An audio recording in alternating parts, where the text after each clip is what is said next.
Inner Wheel club Bhabhar દ્વારા ભાભર આંગણવાડી કેન્દ્ર 10 ખાતે બાળકોને બૂટનું નિઃશુલ્ક વિતરણ કરાયું. ઇનરવેલ ક્લબ ઓફ ભાભર દ્વારા બનાસકાંઠા જિલ્લામાંથી રેખાબેન અને ભાભરની બહેનોના નેતૃત્વમાં રેલવે સ્ટેશન ખાતે આવેલ આંગણવાડી કેન્દ્ર અને સ્કૂલના બાળકોને બૂટનું નિઃશુલ્ક વિતરણ કરવામાં આવ્યું હતું.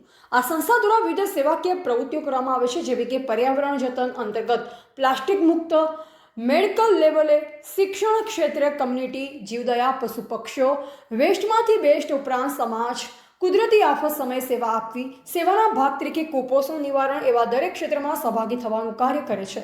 ખાસ આજે નાના બાળકોમાં ખુશીની ઝલક જોવા મળી. સાથોસાથ બાળકોને ચોકલેટ આપી બાળકોમાં સારા એવા સંસ્કાર સાથે ભણી આગળ વધે તે હેતુથી બહેનોનો કાર્યક્રમ યોજાયો.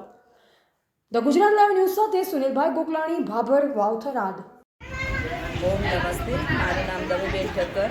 આજે આપણે ઇનરવેલ ઇન્ટરનેશનલ ક્લબ દ્વારા ભાભર રેલવે સ્ટેશન આંગણવાડીના 40 બાળકોને બૂટનું વિતરણ કરવામાં આવ્યું છે.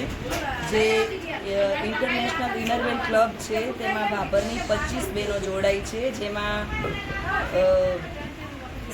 ગાયત્રીબેન પ્રેસિડેન્ટ છે. અને બીજા કોઈને પણ આ ક્લબમાં સારું કામ કરવું હોય અને જોડાવવું હોય તો તેમનું હાર્દિક સ્વાગત છે. બધા જોડાઓ સંસ્થા સાથે અને સારું કામ કરો, સારી એક્ટિવિટી કરો એવી બધા પાસે, અને અમને પણ બધાના આશીર્વાદ મળે એ રીતે બધાને શુભેચ્છા.